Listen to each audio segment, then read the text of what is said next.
بسم اللہ الرحمن الرحیم۔ اسلامی تاریخ میں سے حضرت یعقوب علیہ السلام پر اللہ کی طرف سے آزمائش، جتنے بھی نبی آئے ہیں سب کو دین کے لیے تکلیفیں برداشت کرنا پڑی ہیں۔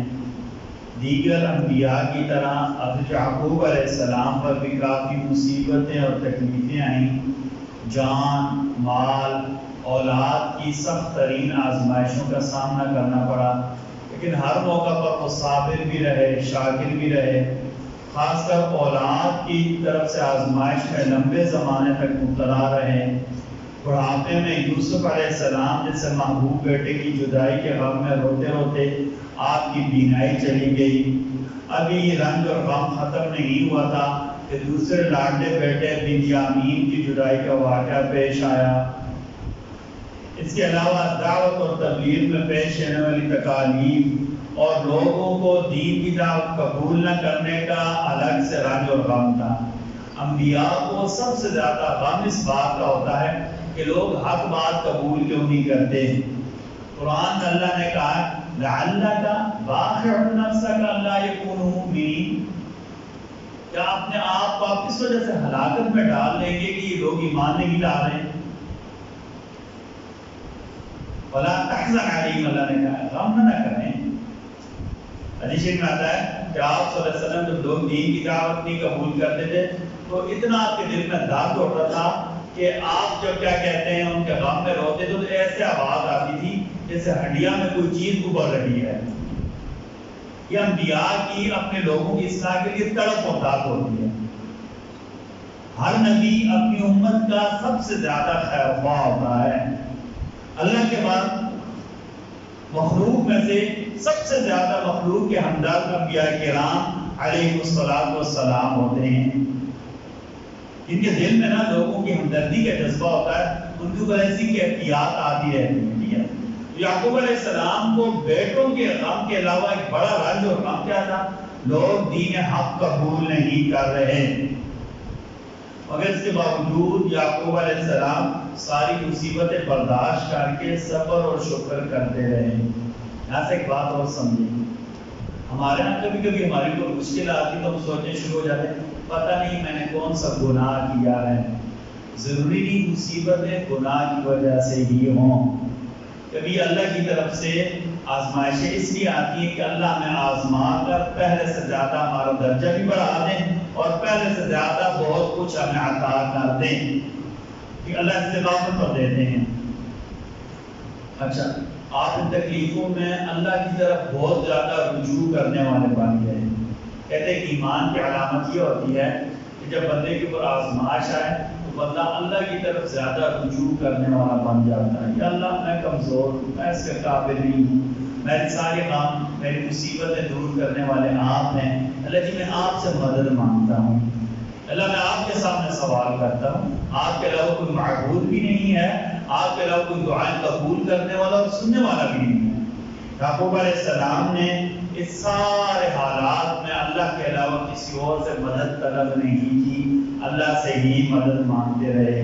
اللہ تعالیٰ نے اپنے صبر کی وجہ سے اور ان کی اپنی ذات کے لیے دعاؤں کی وجہ سے یہ بدلہ دیا، بکھرے ہوئے سارے بیٹوں کو جمع بھی کر دیا اور ان سے ملاقات بھی کرا دی، اور سب سے بڑھ کر ان کی بینائی دوبارہ بحال کر دی۔ یقیناً اللہ صبر کرنے والوں کو ایسے ہی انعامات سے نوازتے ہیں۔ ایک بات کے بارے میں، گناہ کی وجہ نماز کی وجہ سے گناہ ختم ہو جاتے ہیں۔ نبی کریم صلی اللہ علیہ وسلم نے صحابہ کرام سے پوچھا، اچھا بات سمجھانے کا ایک طریقہ پتہ کیا ہوتا ہے؟ استفساراً پوچھا جائے۔ مثلا استاد ہے، بچوں سے پوچھیں کہ یہ کام ایسے ہو رہا ہے، یہ کام کیوں ہو رہا ہے، سوالیہ انداز استاد بچوں سے سوال کرے اور پھر استاد خود ہی جواب دے، اس کو استفہامی طریقہ کہتے ہیں، ٹھیک ہے نہیں؟ یہ سمجھانے کے اچھے طریقوں میں سے ایک طریقہ ہے۔ نبی کریم صلی اللہ علیہ وسلم نے ایک مرتبہ صحابہ سے پوچھا، اگر کسی بندے کے گھر کے دروازے پر نہر ہو، وہ ہر روز 5 مرتبہ اس نہر کے پانی میں غسل کرے تو کیا اس کے جسم پر کوئی میل باقی رہے گا؟ صحابہ کرام نے عرض کیا رسول اللہ جو بندہ روزانہ 5 مرتبہ غسل کرے تو اس کے جسم پر کوئی میل باقی نہیں رہے گا۔ آپ نے فرمایا بالکل یہی مثال 5 نمازوں کی ہے۔ جو بندہ 5 نمازوں کو پابندی سے ادا کرتا ہے اللہ تعالیٰ اس کے سارے گناہ مٹا دیتے ہیں۔ ایک سنت کے بارے میں زمین پر بیٹھ کر کھانا کھانا۔ عبداللہ بن عباس فرماتے ہیں نبی کریم صلی اللہ علیہ وسلم کا عمومی معمول یہ تھا کہ آپ زمین پر بیٹھتے اور زمین پر کھانا کھاتے تھے۔ اگر کسی وجہ سے کوئی بندہ اوپر بیٹھ گیا تو اس میں شرعاً حرج نہیں ہے۔ آپ صلی اللہ علیہ وسلم کا عمومی معمول مبارک کیا تھا؟ آپ زمین پر دسترخوان لگا کر بیٹھتے اور یہی کھانا بھی کھاتے تھے۔ ایک فضیلت اور عمل قرآن کریم پڑھنا اور اس پر عمل کرنا، یعنی قرآن مجید حفظ کرنا، قرآن کا عالم بننا، قرآن کو سمجھنا، اس کا کتنا اجر ہے۔ نبی کریم صلی اللہ علیہ وسلم نے فرمایا جس نے قرآن پڑھا، قرآن کے حکموں پر عمل کیا تو اس کے ماں باپ کو قیامت کے دن ایسا تاج پہنایا جائے گا جس کی روشنی سورج کی روشنی سے بھی زیادہ ہوگی۔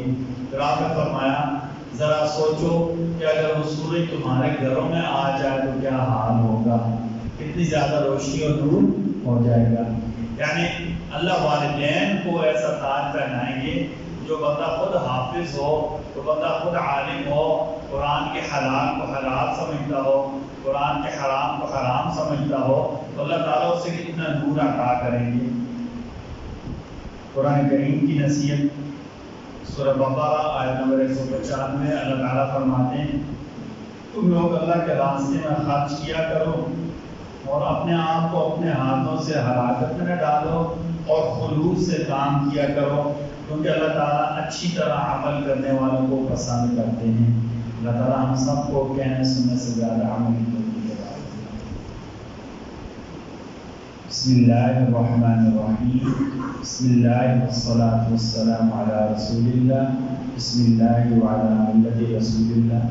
اللہ جی آپ ہم سب کو دین کے لیے قبول فرما دیں۔ اللہ جی آپ ہم سب کو عقیدہ توحید پر قائم فرما دیں اور اسی عقیدہ توحید پر ہم سب کا خاتمہ فرما دیں۔ رحمت کے یا رحمت